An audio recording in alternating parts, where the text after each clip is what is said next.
सामग्री का गहन विश्लेषण किया गया है जो पृथ्वी पर किसी भी ज्ञात सामग्री से अलग है। यह एक ऐसा रहस्य है जिसने विज्ञान की दुनिया को चुनौती दी है और शोधकर्ताओं को नई दिशा में सोचने पर मजबूर किया है। मानवता ने जब बाहरी अंतरिक्ष से आने वाले खतरों का सामना करने की योजना बनाई तो रक्षा प्रणाली विकसित की, लेकिन जब वो आक्रमण का सामना करना शुरू हुआ तो हमें पता चला कि यह एक अत्यंत कठिन परीक्षा साबित हो रहा है।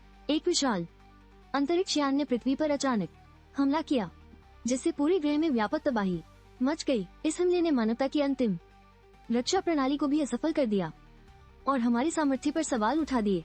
इस भयंकर अंतरिक्ष यान की विशालता ने लोगों के दिलों में आतंक फैला दिया। इसके कार को देखकर मानवता के भविष्य के प्रति चिंता और भी बढ़ गई है, जैसे खौफ का साया हर तरफ छा गया हो। इसके साथ ही कई वर्षों से कैद विदेशी प्राणियों का व्यवहार अचानक बदल गया है।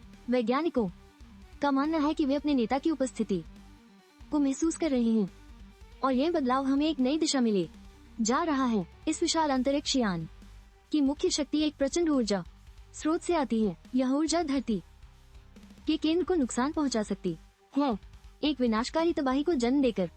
इस चुनौती के समय मानवता के लिए एकजुटता अत्यंत आवश्यक है। यदि हम एकजुट होकर इस संकट का सामना नहीं करेंगे तो शायद हम अपने अस्तित्व को बचा नहीं पाएंगे। इस संकट के समाधान के लिए टेक्नोलॉजी का सही उपयोग महत्वपूर्ण भूमिका निभा सकता है। वैज्ञानिक ने तरीकों से इस संकट का मुकाबला करने की योजना बनाने में जुटे हुए हैं। उनके नवीनतम विचारों के साथ यह लड़ाई केवल मानवता की नहीं है बल्कि हमारे भविष्य की भी है। हमें अपनी रणनीतियों को सुधारकर और मजबूत बनाकर ये सुनिश्चित करना होगा कि हम इस कठिनाई पर विजय प्राप्त करें। इस बीच राक्षसों का एक समूह अपने नेता की अनुपस्थिति में भी आक्रमण जारी रखता है। यह दर्शाता है कि वे एकजुट होकर हमारे खिलाफ काम कर रहे हैं और यह एक गंभीर चिंता का विषय है। राक्षसों की रानी का पुनर्जन्म एक गंभीर खतरा प्रस्तुत करता है जो अगले हमले की योजना बना रही है।